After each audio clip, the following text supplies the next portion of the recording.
Hello बच्चों, मैं sir Vikram पाठक। तो आज हम पढ़ेंगे काइनेमेटिक्स का तीसरा लेक्चर, जिसमें क्या पढ़ेंगे हम मोशंस की इक्वेशंस जो थी, इक्वेशन ऑफ मोशन पढ़ेंगे और स्टॉपिंग डिस्टेंस के बारे में देखेंगे लास्ट में, और उसके बाद एक दो क्वेश्चन करके इस लेक्चर को खत्म करेंगे। ठीक बच्चों, मजा आ रहा है पढ़ने में? कुछ समझ में आ रहा है कि नहीं? अगर नहीं आ रहा तो आपको मैं पहले ही बोल चुका हूँ, कमेंट कर दीजिएगा।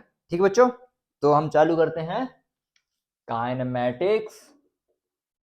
ठीक है, जिसमें आज हम पढ़ेंगे इक्वेशंस ऑफ मोशन। इसमें हम एक बार देखेंगे ग्राफिकल मेथड से कैसे तीन इक्वेशन ऑफ मोशन जो है वो डिराइव करेंगे। उसके बाद देखेंगे इंटीग्रल मेथड से, इंटीग्रेशन से कैसे हम इक्वेशन ऑफ मोशन को डिराइव करते हैं। ठीक है, ये दोनों मेथड देखेंगे क्योंकि दोनों जो है बोर्ड के लिए इंपॉर्टेंट है, दोनों आती रहती हैं, डेरिवेशन आता रहता है इनका, तो इसीलिए हम डिराइव करेंगे। और कब ये अप्लाई होंगी तीनों इक्वेशन ऑफ मोशन, इसके बारे में बताया जाएगा। तो तीन इक्वेशन ऑफ मोशन शायद आप सुने होंगे, जो होती है v equals to u plus a t, s equals to u t plus half a t square and v square minus u square equals to 2as। ठीक बच्चों, ये इक्वेशंस ऑफ मोशन तभी वैलिड होती है बच्चों जब एक्सेलरेशन क्या होता है, कांस्टेंट होता है। एक्सेलरेशन कांस्टेंट है, और अब हमें ये देखना है, इक्वेशन ऑफ मोशन तो हमें पता है तीन इक्वेशन ऑफ मोशन होती है, तो कौन सी इक्वेशन हम कब लगाएंगे। ठीक है, तो पहली इक्वेशन कब लगाएंगे, जब टी जो हो गिवन हो, टी दिया हो, और फाइंड क्या करना है, वी फाइंड करना है। यहां पे ये शायद आप इसका मतलब जानते होंगे, v मतलब होता है फाइनल वेलोसिटी। ठीक है, u initial velocity, t time ले लिए,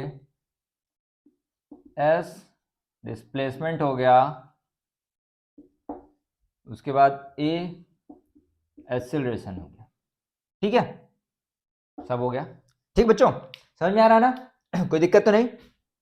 तो बच्चों यहां पे हम देख रहे हैं कि अगर t दिया है, फाइनल वेलोसिटी फाइंड करना है, तो पहली इक्वेशन ऑफ मोशन लगाएंगे। दूसरे में क्या होता है, इसमें भी t गिवन है और फाइंड क्या करना है, डिस्प्लेसमेंट, मतलब s फाइंड करना है। ठीक है, तब ऐसा अगर कंडीशन है तो हम लगाएंगे सेकंड इक्वेशन ऑफ मोशन। तीसरे में क्या है, अगर s गिवन है और फाइंड करना है v, मतलब कि फाइनल वेलोसिटी। ऐसे ऐसे केस में हम इक्वेशन ऑफ मोशन कैसे यूज करेंगे। पहला होता है v equals to u plus a t, इसमें क्या है, t दिया हो, फाइंड करना हो v, तब लगाएंगे। दूसरा है s equals to u t plus half a t square, इसमें t गिवन हो, s निकालना हो, तब यूज करते हैं। तीसरी इक्वेशन ऑफ मोशन है v square minus u square equals to 2s, जब s दिया हो और फाइनल वेलोसिटी निकालना हो। इस कंडीशन में थर्ड इक्वेशन ऑफ मोशन लगेगी। तो आप इस चीज का आप स्क्रीनशॉट ले लीजिएगा, नहीं तो आपकी बुक्स में लिखा हुआ है। तो ये तीन इक्वेशन ऑफ मोशन आप स्क्रीनशॉट ले लिए, या फिर अगर आप नोट्स बना रहे हैं तो नोट्स में वीडियो पॉज करके आप नोट्स बना लीजिएगा। ठीक है बच्चों, क्योंकि मेन मैटर ये है कि आपको आना चाहिए। आप नोट्स बना रहे हैं, स्क्रीनशॉट ले रहे हैं, वो मैटर नहीं करता, मैटर ये करता कि आपको बनना चाहिए जो भी टॉपिक। ठीक है बच्चों,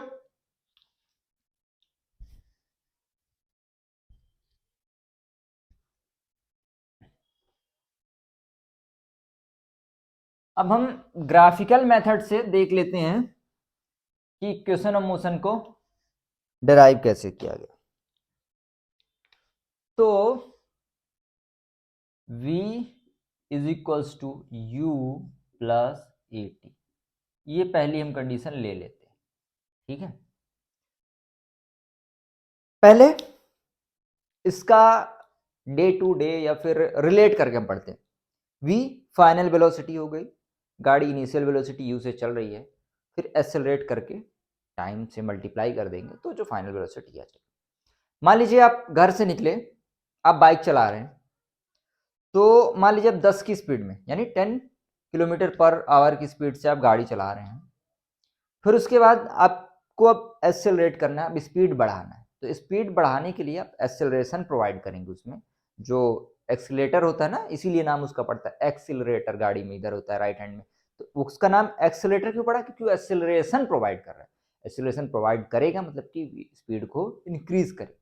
और जो हम पता है एक्सेलरेशन क्या होता है, acceleration equals to v by t, यानी वेलोसिटी बाय टाइम। तो वेलोसिटी निकालना तो a इंटू टी हो जाएगा वेलोसिटी, ठीक है।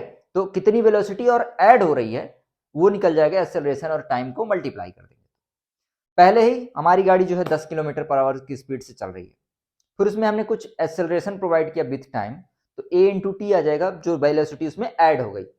तो पहली इक्वेशन कैसे आ गई, पहले हमारी गाड़ी की जो चल रही थी वो u वेलोसिटी से चल रही थी, उसमें गाड़ी में हमने एक्सेलरेटर से एक्सेलरेशन दिया, टाइम से मल्टीप्लाई कर दिया, तो ये भी एक वेलोसिटी ही बनती है। तो u प्लस ए टी आ गया कि फाइनल वेलोसिटी अब हमारी गाड़ी की कितनी होगी। ठीक है बच्चों, अब ग्राफ हम देखते हैं। ये हमारा ग्राफ है, हमारा ग्राफ वेलोसिटी और टाइम के बीच में हम ग्राफ बनाए। अभी ग्राफिकल सेक्शन जो है लेक्चर 4 में पढ़ेंगे अच्छे से, क्या कौन सा स्लोप ग्राफ क्या बताता है, कौन सा एरिया क्या बताता है, पर अभी मैं इसका यूज हो रहा है तो हल्का बता देता हूँ। ये हमारी गाड़ी थी जो कि इनिशियल उसकी वेलोसिटी थी, तो वेलोसिटी और टाइम के बीच में जो ग्राफ बनता है उसका स्लोप जो होता है वो एक्सेलरेशन देता है। आप याद कर लीजिएगा, लेक्चर में अच्छे से इसको क्लियर करूंगा। और वेलोसिटी और टाइम के जो ग्राफ बन रहा है उसके अंडर जो एरिया आएगा, ग्राफ एरिया अंडर तक कर्व आएगा, वो किसका प्रोवाइड करता है, v इंटू टी, यानी कि आपका हो गया डिस्प्लेसमेंट या फिर डिस्टेंस। ठीक है बच्चों, तो हमारी गाड़ी यहां थी,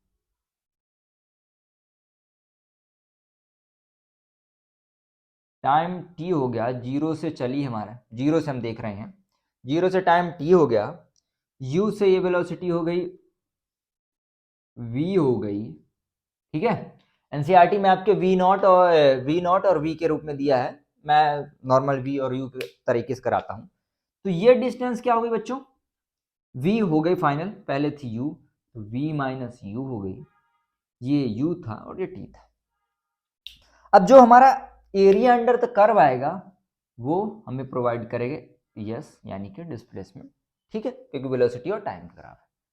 तो इस वाले ट्रायंगल का हम एरिया निकाल के इस वाले रेक्टेंगल के एरिया से ऐड कर देंगे तो पूरा एरिया आ जाएगा, ठीक है।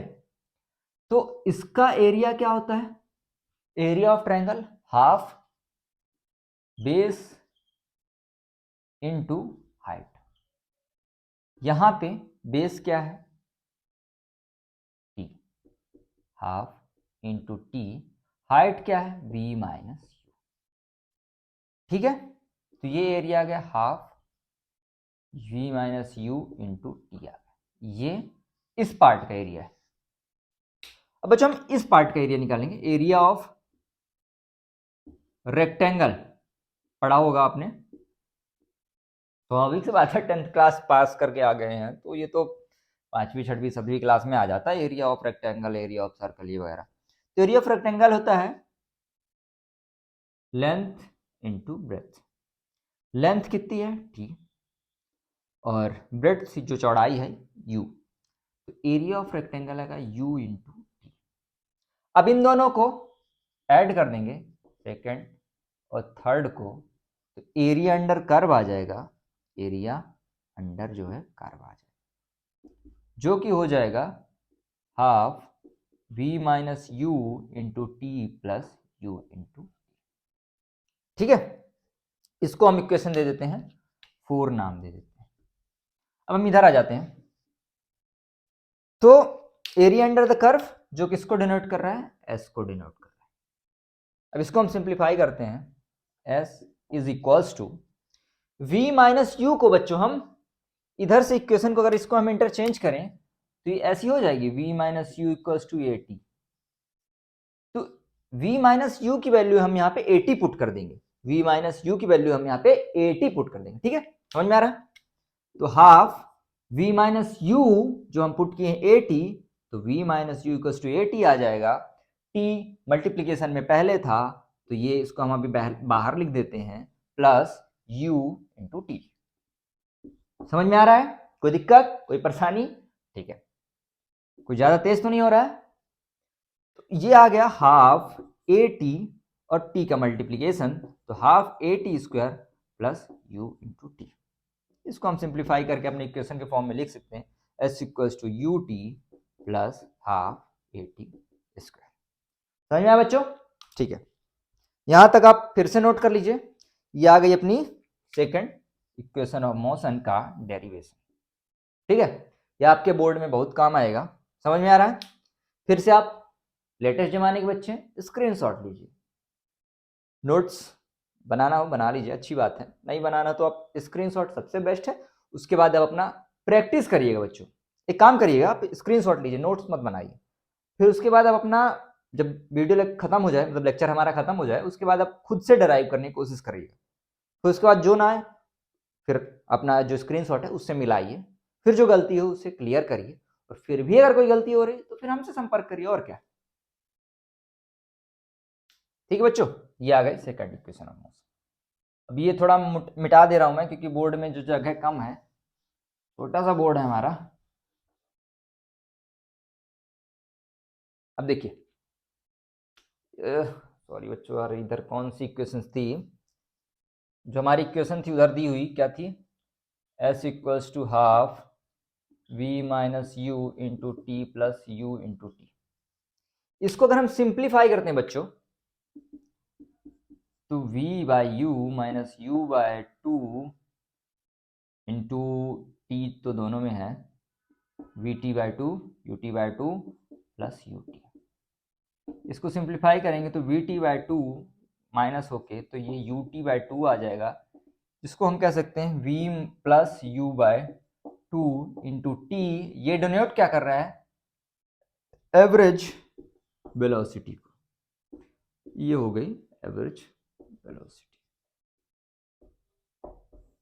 ठीक है बच्चों, ये हो गई वेलोसिटी एवरेज। तो जो हमारा डिस्प्लेसमेंट की equation s equals to average velocity into time denote करता है, ये हमारी इक्वेशन है। और थर्ड इक्वेशन में हमारा क्या है? V square minus u square equals to 2as। यहाँ पे टाइम हमारा जो है वो इस चीज से गायब करना है। अब टाइम गायब करना है, सिंपल सी बात है, टाइम गायब करेंगे तो यहाँ से हम इस इक्वेशन को फिर इंटरचेंज करेंगे। अब एक बार और इंटरचेंज करें तो v माइनस यू बाय ए कर देते हैं, तो ये किसके बराबर आ जाएगा? t के बराबर। तो v एवरेज की वैल्यू यहां से हम उठा लेते हैं, t एवरेज की वैल्यू, मतलब t एवरेज, सॉरी बच्चों, t की वैल्यू यहां से उठा लेते हैं, तो v average v plus u by two आ गया, t की वैल्यू हम यहां से उठाए v minus u by two आ गया, और ये ऐसा आपका एज इट इज था। 2 इन दोनों से कॉमन लेके यहां जो है भेज देंगे, तो ये आ गया ये, सॉरी बच्चों, ये 2 नहीं था, ए था, सॉरी सॉरी। तो v plus u by two into v minus u by a आ गया, 2a मल्टीप्लाई होके और फिर इसको हम इधर ट्रांसपोज कर देंगे, तो ये बन जाएगा 2as। अब हम इक्वेशन पढ़े हैं कि v a plus b into a minus b equals to होता है a square minus b square. तो ये सिंपल सी बात है, v square minus u square आ जाएगा। ठीक है, जो कि हमारी थर्ड इक्वेशन ऑफ मोशन हो गई। तो ये हमने डिराइव कर लिया अपनी थर्ड इक्वेशन ऑफ मोशन। ठीक बच्चों, कोई दिक्कत तो नहीं है? समझ में आया आपको? ठीक है, तो अब हम इंटीग्रल मेथड से भी इसको डिराइव कैसे करते हैं ये देख लेते हैं। ठीक है, तो सॉरी, आप थोड़ा स्क्रीनशॉट ले लीजिएगा वीडियो पीछे करके, कि मैं मिटा दिया हूं। ठीक है, फिर हम देखते हैं इंटीग्रल मेथड से इसका डेरिवेशन कैसे होता है। इंटीग्रल मेथड से देख लेते हैं इक्वेशन ऑफ मोशन कैसे डिराइव करेंगे। ठीक बच्चों, बोर तो नहीं हो रहे हैं? मजा आ रहा है? तो पहली हम निकाल रहे हैं, पहली हम इक्वेशन निकाल रहे हैं। ठीक है, तो पहली इक्वेशन हमारी क्या है? v equals to u plus, side में इसको हम लिख लिए कि हमें ये जो है लाना है। और हम ये जानते हैं कि एक्सेलरेशन क्या होता है, एवरेज अगर ले रहे हैं और अगर इंस्टेंटेनियस केस में ले रहे हैं तो इसको लिख सकते हैं dv/dt। ठीक है, अगर हम इसको इधर ट्रांसपोज कर दें तो ये हो जाएगा a dt is equal to d. अब हमें क्या करना है, वेलोसिटी के टर्म में लाना है, तो इसको इंटीग्रेट कर देंगे, एक्सेलरेशन का टाइम के साथ इंटीग्रेशन कर देंगे। इनिशियल जो टाइम था, वेलोसिटी पहले u थी, बाद में हो गई v, टाइम जो था 0 चल के हो गया t। ठीक है, तो इंटीग्रेशन आपको अगर नहीं आता है तो मैं इंटीग्रेशन का जो लेक्चर है वो पहले ही डाल चुका हूँ, तो आप एक काम करिएगा, मैं डिस्क्रिप्शन में उसकी लिंक दे दूंगा इंटीग्रेशन वाले चैप्टर की, आप उसे पढ़ लीजिएगा क्योंकि वो जो है बहुत ज़रूरी है, आपसे आना चाहिए। ठीक है, तो ये हो गया, इसको इंटीग्रेट करिए, ये जो है बाहर आ जाएगा, तो इसका इंटीग्रेशन करेंगे तो t लिमिट t 0 और ये lower limit upper limit t हो जाएगा। इंटीग्रेशन ऑफ dv हो जाएगा, v लिमिट लग जाएगी v से लेके पहले u थी। ठीक है, इसको हम लिख सकते हैं a, एक बार t रखेंगे और एक बार 0 रखेंगे तो ये आ जाएगा 8। इसकी जगह एक बार v रख देंगे, एक जगह u रख देंगे, तो v is equals to u plus 8t। ये हमारी इक्वेशन ऑफ मोशन जो है ये फिर से डराइव हो गई। ठीक है, अब हम देखते हैं। ठीक है बच्चों, ठीक है, तो दूसरी इक्वेशन में हमें क्या देखना है, s equals to u t plus half a t square हो रहा है। ठीक है, इक्वेशन ऑफ मोशन हमें पहले पता है इसलिए हम लिख दिए, बाकी लाना हमें फाइनल रिजल्ट यही है।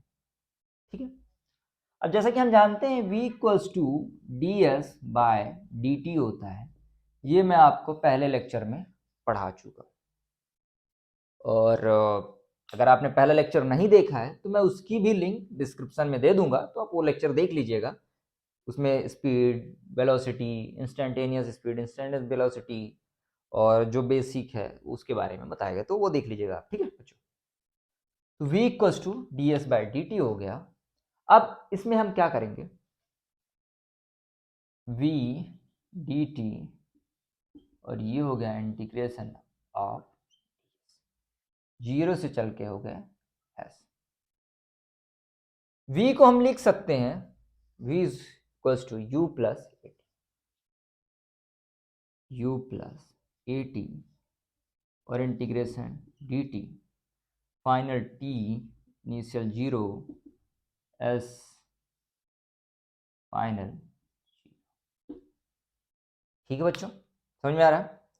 इसको इंटीग्रेट करिए, तो ये भी मैं बता चुका हूं कि इसको इंडिविजुअल कर लेते, u d t plus a t into d t equals to d s का इंटीग्रेशन, जो कि लिमिट के साथ होगा। ठीक है, u का इंटीग्रेशन करेंगे, u बाहर आ जाएगा तो ये आ जाएगा u integration t 0 plus a बाहर और t का integration t square by 2 t और 0 और ये इसका integration s, upper limit s lower limit 0। इसको सॉल्व करेंगे तो ये आ जाएगा u into t plus a t का square by 2 is equals to s। इसको सिंप्लीफाई किए तो आ गया u into t plus a t square by 2 is equals to s। इसको और हम सिंप्लीफाई करते तो इसको ऐसे लिख सकते हैं ना, u t plus half a t का whole square. Second equation of motion जो है हमारी डिराइव हो चुकी है। ठीक है बच्चों, अब हम इसको मिटा देते हैं। अब देखते हैं थर्ड इक्वेशन ऑफ मोशन कैसे डिराइव करते हैं इंटीग्रल में।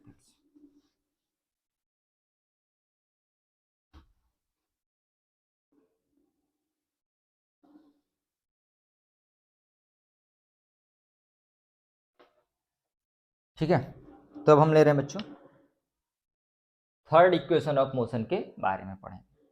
थर्ड इक्वेशन ऑफ मोशन में क्या पढ़ेंगे? तो थर्ड इक्वेशन ऑफ मोशन हमारी क्या कहती है? v square minus u square is equals to 2a into s. यहाँ पे बच्चों t टर्म जो है वो नहीं है। जैसे कि आप सब जानते हैं a equals to d v by d t होता है, पहले ही हम पता कर चुके हैं। अब यहाँ से हमें जो है t टर्म को गायब करना है, क्योंकि t हमारे इक्वेशन में नहीं आना चाहिए। इसको हम लिख सकते हैं d v by d into s by d. उसी वैल्यू से मल्टीप्लाई कर दीजिए, उसी वैल्यू से डिवाइड कर दीजिए, तो वैल्यू में कोई चेंज नहीं आएगा। इसीलिए हमने ds से ऊपर भी मल्टीप्लाई कर दिया, ds से नीचे भी मल्टीप्लाई कर दिया, और ये हो गया एक्सेलरेशन। ठीक है, ds बाय dt जो होता है, जैसे कि आप सब जानते ही हैं, ये किसको डिनोट करता है? वेलोसिटी। तो ये आ गया v dv by ds into a। अब इसको इधर ले जाते हैं, इधर ले जाएंगे, और तो ये हो गया v a equals to v dv by ds। Transpose करिए तो ये हो जाएगा a ds equals to v into dv। समझ में आ रहा है बच्चों? फिर से हमें क्या करना पड़ेगा? इंटीग्रेशन करेंगे। a जो है हमारा कांस्टेंट है, बाहर निकल आएगा, ये हो जाएगा ds। लिमिट हमारी जो लग रही है सबसे अधिक 0 से चल के s तक जाएगा, वेलोसिटी u से चालू होकर v तक जाएगी। ठीक है, इंटीग्रेशन ऑफ v dv के साथ करेंगे तो आ जाएगा v 1 power 1 by 1 power n। Limit upper जो है v जो चालू हो रहा है u। समझ आ रहा है बच्चों? कोई दिक्कत? इंटीग्रेशन देख लीजिएगा आपको। तो ये हो गया s upper limit 0 v square by 2 upper limit v lower limit u। इसको हम लिख सकते हैं simple a s equals to, एक बार अपर लिमिट पुट कर देंगे v square by 2 minus lower limit करके 2, दोनों से 2 कॉमन लेके इधर भेज देंगे, तो 2a into s is equals to v square minus u square हमारा जो है डेराइव हो जाता है, जो कि है थर्ड इक्वेशन ऑफ मोशन। तो बच्चों ये आप सीख गए होंगे, और आप खुद एक मैथमेटिशियन हो गए हैं। और मैथमेटिशियन इसलिए बोल रहा हूँ, फिजिक्स पढ़ा रहा हूँ, मुझे पता है, ये मत सोचिएगा कैसे है पागल है क्या भूल गया।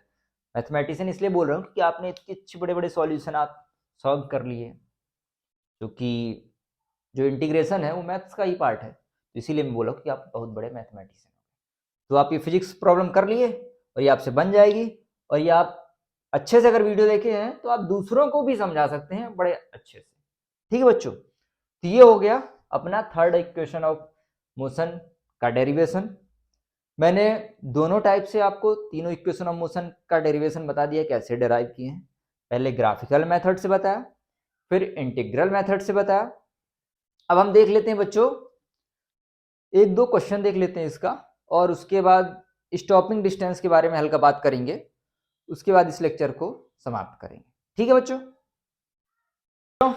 एक क्वेश्चन देख लेते हैं इक्वेशन ऑफ मोशन से रिलेटेड, ताकि आपका कॉन्सेप्ट जो है बढ़िया हो जाए, आप और मास्टर हो जाए इसमें। ठीक है, तो क्वेश्चन क्या है? A car accelerates from rest.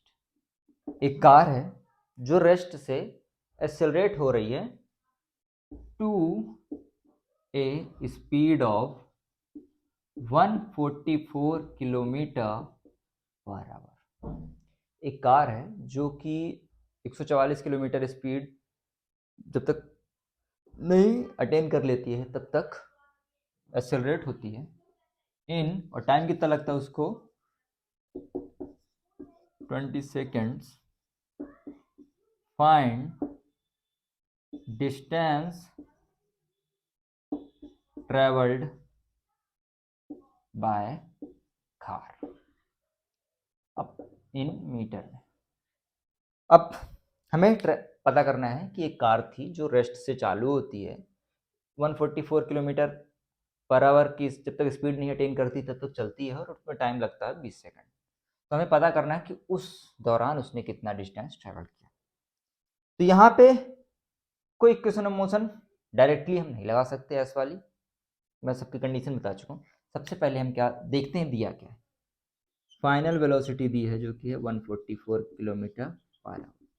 इसको हम मीटर पर सेकंड में कन्वर्ट करेंगे। तो इसके लिए 5/18 से, तो इसको हम सॉल्व करेंगे तो आ जाएगा 144 इंटू 5/18 जो कि आता है 40 मीटर पर सेकंड। इसको सॉल्व करेंगे, ये यहाँ तक आ गया।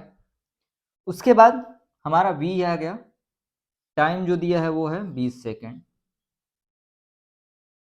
और रेस्ट में है यानी कि u इक्वल्स टू 0 हो गया, इनिशियल वेलोसिटी 0 हो गई, ये दिया है।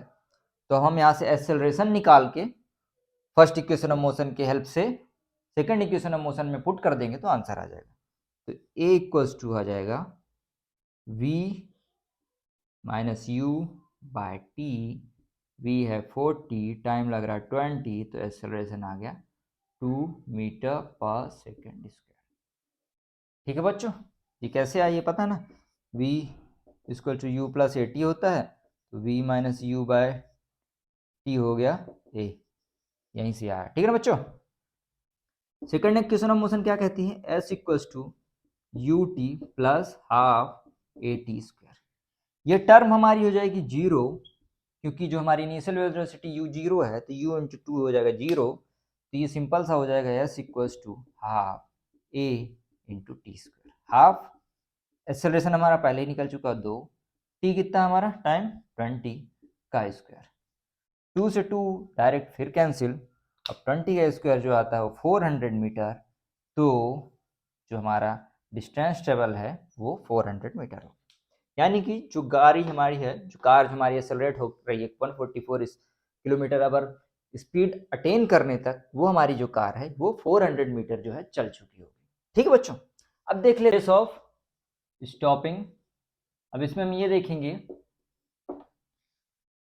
मान लीजिए आप गाड़ी चला रहे हैं, कार बाइक जो भी है, तो अब अचानक से कुछ आ गया सामने, तो आपको ब्रेक अप्लाई करना पड़ेगा। ब्रेक अप्लाई कर रहे हैं मतलब नेगेटिव एक्सेलरेशन रिटार्डेशन, तो उसकी स्पीड को डिक्रीज करेंगे बाय अप्लाइंग एक्सेलरेशन नेगेटिव में, यानी कि नेगेटिव एक्सेलरेशन रिटार्डेशन अप्लाई करेंगे, तो उसकी स्पीड एक कुछ दूरी पे जाके रुक जाएगी वो कार आपकी, उस दौरान टाइम भी कुछ लगेगा और वो डिस्टेंस भी ट्रेवल करेगी। उसी के केस में कुछ है, एक दो स्पेशल केस पढ़ लेते हैं। तो ये दिया है, इफ अगर कोई कार है v स्पीड से ट्रेवल कर रही है और उसे रुकने में s डिस्टेंस लग रहा है, ठीक है, तो अगर उसकी हम स्पीड को n टाइम्स इंक्रीज कर देंगे तो स्टॉपिंग डिस्टेंस जो है वो n स्क्वायर s टाइम्स हो जाएगी। अब ये आया कैसे, इसका बता देते हैं आपको।